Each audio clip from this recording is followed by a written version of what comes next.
हम लोग आयुर्वेद में उसके लिए मॉडर्न साइंस में इसके लिए कोई मेडिसिन नहीं है, लेकिन आयुर्वेद में इसके लिए एक बहुत अच्छी मेडिसिन हैं जिसको मिक्स करके हम दवाई बना सकते हैं।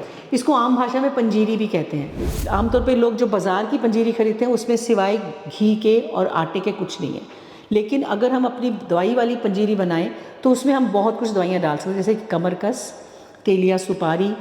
पहले जो 10 दिन है उस दिन आप उन 10 दिन में आपको जीरे वाला और अजवाइन वाला पानी लेना चाहिए। उससे क्या होता है कि जो आपकी लैक्टेशन की जो आपकी दूध की मात्रा है वो अच्छी हो जाती है। दूध ज़रूर लें, 2 गिलास दूध ज़रूर लें। और क्योंकि बच्चे को 6 महीने तक माँ का दूध ज़रूरी है, तो उसके लिए बहुत ज़रूरी है कि माँ की जो हेल्थ है, माँ के थ्रू ही बच्चे को सब कुछ मिलना है। जो ब्रेस्ट मिल्क है उसी से उसकी इम्यूनिटी बढ़नी है, उसी से उसकी WBCs बढ़ने हैं। नमस्कार। आज मैं अपने आपको पोस्टमार्टम, जिसको हम कहते हैं बच्चा होने के बाद आपको क्या प्रिकॉशंस लेनी चाहिए और कैसे आपको नॉर्मल लाइफ दोबारा से लीड करनी चाहिए। आयुर्वेद कहता है कि जब आपका बच्चा होता है तो आपकी जो बच्चेदानी है, जैसे यूट्रस, उसकी इन्वोल्यूशन को 40 डेज़ लगते हैं। और ये मॉडर्न साइंस के हिसाब से भी it takes 6 weeks to come to the proper size of it. हम लोग आयुर्वेद में उसके लिए मॉडर्न साइंस में इसके लिए कोई मेडिसिन नहीं है, लेकिन आयुर्वेद में इसके लिए एक बहुत अच्छी मेडिसिन हैं जिसको मिक्स करके हम दवाई बना सकते हैं। इसको आम भाषा में पंजीरी भी कहते हैं, लेकिन उस पंजीरी में जो आजकल मार्केट में मिलती है उसमें दवाइयों की कमी होती है, तो उसका जो रोल है वो नहीं होता। हमारी जो मेडिसिन मिल जाती हैं उससे हम जो बच्चेदानी की मसल्स को स्ट्रेंथनिंग देते हैं, हड्डियों को स्ट्रेंथनिंग देते हैं, और जो इन्वोल्यूशन ऑफ द यूट्रस है उसको भी वो हेल्प कर देते हैं। Involution of the uterus means कि बच्चेदानी का अपनी प्रॉपर नॉर्मल स्ट्रक्चर वापस आना, उसी भाग में वापस आना, उसको इन्वोल्यूशन ऑफ द यूट्रस कहते हैं। तो ये अस्सी पंजीरी के लिए आमतौर पे लोग जो बाज़ार की पंजीरी खरीदते हैं उसमें सिवाय घी के और आटे के कुछ नहीं है, लेकिन अगर हम अपनी दवाई वाली पंजीरी बनाएं तो उसमें हम बहुत कुछ दवाइयाँ डाल सकते हैं, जैसे कमरकस, तेलिया सुपारी, फूल मखाने जो है वो कैल्शियम के बहुत अच्छे सोर्स हैं। तो फूल मखाने, बादाम, सौगी, इसमें काजू का कोई रोल नहीं है। उल्टा काजू जो है वो ब्लड प्रेशर को हाई करता है, तो काजू मत डालें।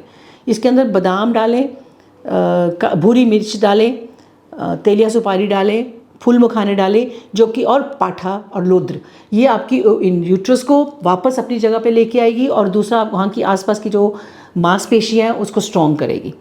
और नॉर्मल डाइट जितनी जल्दी हो सके उतनी जल्दी शुरू कर दो।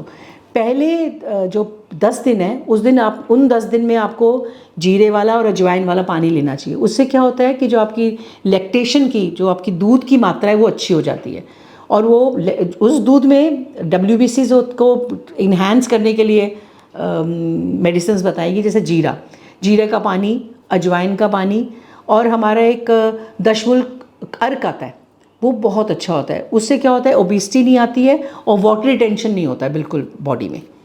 और नॉर्मल डाइट में टू मच ऑफ एक्स्ट्रा घी लेने की ज़रूरत नहीं है, क्योंकि अगर आप पंजीरी ले रहे हो तो उसमें ऑलरेडी घी की मात्रा काफ़ी है। जो आपके घर में डाइट बनती है उसी को डाइट को आप फॉलो करें। फ्रूट लें, और अगर नॉनवेज खा लेते हैं तो अंडा एक उबला हुआ रोज़ खाएं, वो आपको बहुत ताकत दे सकता है। दूध ज़रूर लें, 2 गिलास दूध ज़रूर लें। और क्योंकि बच्चे को 6 महीने तक माँ का दूध ज़रूरी है, तो उसके लिए बहुत ज़रूरी है कि माँ की जो हेल्थ है, माँ के थ्रू ही बच्चे को सब कुछ मिलना है। जो ब्रेस्ट मिल्क है उसी से उसकी इम्यूनिटी बढ़नी है, उसी से उसकी WBCs बढ़ने हैं, उसी से उसकी अंदर ताकत आनी है हर बीमारी के साथ लड़ाई करने के लिए। तो 6 मंथ्स आप अपना ब्रेस्ट फीड दीजिए।